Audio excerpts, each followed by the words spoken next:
NDA కూటమిపై కూడా cross fire వేదికగా open comments చేశారు విజయసాయిరెడ్డి. ఎన్డీఏ ప్రభుత్వానికి అంశాల వారీగా మద్దతు తెలిపామని, భవిష్యత్తులోనూ కొనసాగవచ్చని స్పష్టం చేశారు. అయితే ఎన్డీఏలో చేరాలన్న ఆఫర్ వైసీపీకి 2014లోనే వచ్చిందన్న విజయసాయి ఇప్పుడైనా అప్పుడైనా తాము వద్దన్నాకే బీజేపీ టీడీపీ దగ్గరికి వెళ్ళింది అంటూ కుండబద్దలు కొట్టారు.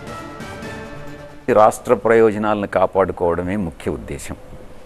భారతీయ జనతా పార్టీ ఇప్పుడు కాదు, గతంలో 2014లో పోటీ చేసినప్పుడు కూడా మమ్మల్ని జాయిన్ కమ్మన్నారు ఎన్డీఏలో.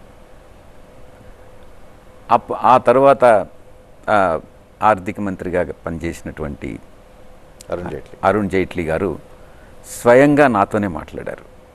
మా గౌరవ ముఖ్యమంత్రి వర్యులతో మాట్లాడారు. అప్పట్లో ఎన్డీఏలో జాయిన్ కమ్మని ఆఫర్ ఇచ్చారు. మేము కాదన్న తర్వాత చంద్రబాబు నాయుడు గారి దగ్గరికి వెళ్ళి, ఇప్పుడు మీ కోరిక కేంద్రంలో బీజేపీకి ఫుల్ మెజార్టీ రాకూడదని. సపోజ్ అట్లా ఫుల్ మెజార్టీ రాలేదు, అవసరం పడింది. ఆంధ్రప్రదేశ్లో వైఎస్ఆర్ కాంగ్రెస్ పార్టీ ఏం చేస్తుంది? మంత్రివర్గంలో అయితే చేరే ప్రసక్తే లేదు. కానీ మద్దతు ఇస్తుందా? ఇప్పుడు గతంలో కూడా ఇష్యూ బేస్డ్ సపోర్ట్ ఇచ్చాం. కానీ ఇప్పుడు ఆంధ్రప్రదేశ్లో బీజేపీ మీ ప్రత్యర్థులతో జతగట్టి కూటమి కట్టింది. చాలా అయినప్పటికీ మీరు హిమాలయన్ బ్లండర్. తెలుగుదేశం పార్టీ జతగట్టనటువంటి రాజకీయ పార్టీ ఈ దేశంలోనే లేదు.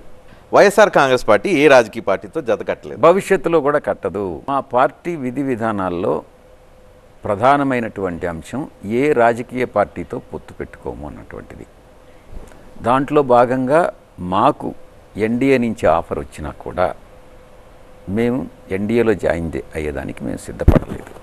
ఈ నేపథ్యంలో వేరే ఆప్షన్ లేని పక్షంలో పరిస్థితుల్లో భారతీయ జనతా పార్టీ, జనసేన, తెలుగుదేశం పార్టీతో జతగట్టడం జరిగింది. మా పార్టీ విధి విధానాలు దానికి అంగీకరించవు కాబట్టి మేము ఎన్డీఏలో చేరే ఉద్దేశం లేదనేది